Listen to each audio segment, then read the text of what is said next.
निवडणुकीचं एक नवं नातं।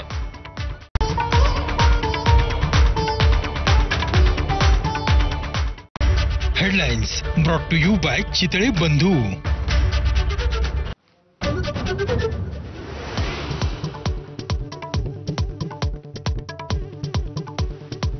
पुढच्या 48 तासात मुख्यमंत्री कोण याची घोषणा अपेक्षित। मंत्रिपद टिकवण्यासाठी आणि मंत्रिपद मिळवण्यासाठी भाजप शिवसेनेत जोरदार लॉबिंग।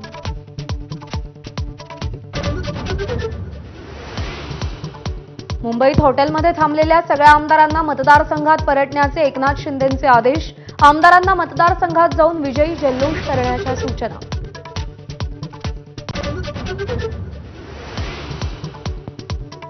एकनाथ शिंदेच पुन्हा मुख्यमंत्री व्हावेत यासाठी अयोध्येत बॅनरबाजी। अयोध्या वासियों की पुकार, शिंदे मुख्यमंत्री फिर एक बार अशा घोषणांचे ठिकठिकाणी बॅनर। आगामी निवडणुकांसाठी ठाकरे गटाच्या स्वबळाचा सूर। महाविकास आघाडीसोबत निवडणूक नको, पराभूत उमेदवार आणि शिवसैनिकांची पक्षप्रमुख उद्धव ठाकरेंना विनंती।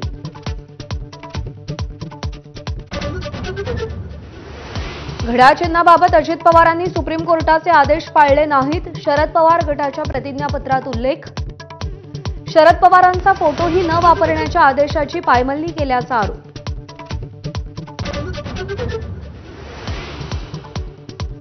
लाचखोरीच्या आरोपांबाबत अदानी समूहाचं बीएसई आणि एनएसईला अदानींनी लाच दिल्याचा कोणताही पुरावा नसल्याचं नमूद, तर अदानींविरोधात थेट कोणताही आरोप नसल्याचं ज्येष्ठ विधिज्ञ मुकुल रोहतगींचं विश्लेषण।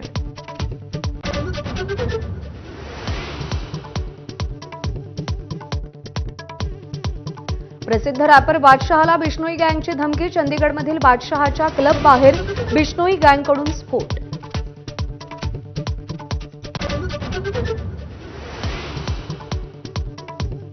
एसटी कर्मचाऱ्यांसाठी आनंदाची बातमी। रखडलेला दिवाळी बोनस तात्काळ देण्याचे काळजीवाहू मुख्यमंत्र्यांचे परिवहन विभागाला आदेश।